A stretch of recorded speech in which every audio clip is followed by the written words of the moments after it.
History. Today we are going to continue talking about trains and the forces that act on trains when they are moving. So, like I said before yesterday, trains are used to carry a lot of different things. They're used to carry food, animals, cargo or supplies, and even people ride on trains. So trains are very important back then, a long time ago, many years ago, and they're important today. But trains have not always been the same. A long time ago, trains were made with very, very heavy metal, such as steel. And while that was a good idea, it made the train really heavy, which made it harder to move. And so they needed to change what they made their trains with and try to fix that problem. We talked about finding problems and creating solutions. Well, there was this guy, a famous inventor named Elijah McCoy, and he came up with a solution to fix the problem about trains. And the problem about trains was trains back then were very, very heavy, and they're still heavy today, but they were super heavy back then. Trains are very heavy, and there's a lot of friction. So when a train is moving, it is using its engine. That's what's keeping it going.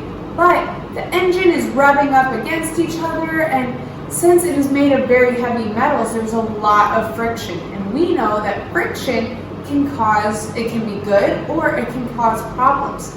In this case with trains, it caused problems. Because of that friction in the engine, engines would wear out and break down very, very easily. And so trains could be very expensive because they had to keep fixing them. So Elijah McCoy, the inventor, wanted to create a way to make trains not as heavy and to make them have less friction. So here's a solution that engineers came up with. The solution to their problem was to make the trains out of lighter metals so they wouldn't be so heavy, and so the engines wouldn't be so heavy, so there would be less force that is needed to move the trains. They also came with the idea of lubricating the engine.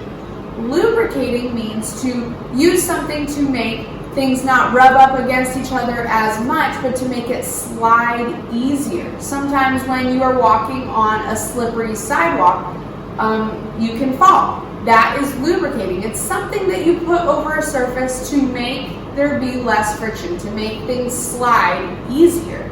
So they thought of the idea of putting oil and different liquids on the engine to make the parts slide past each other instead of rub up right against each other. That helped solve the problem of the engine breaking down all the time. So Elijah McCoy did this to help make trains even better. Later, we're going to learn about new trains that are out now that we see today and how they're even different from those trains that were in the past and how cool they are. So today, you are going to read more about this and then complete your seesaw activity. Bye!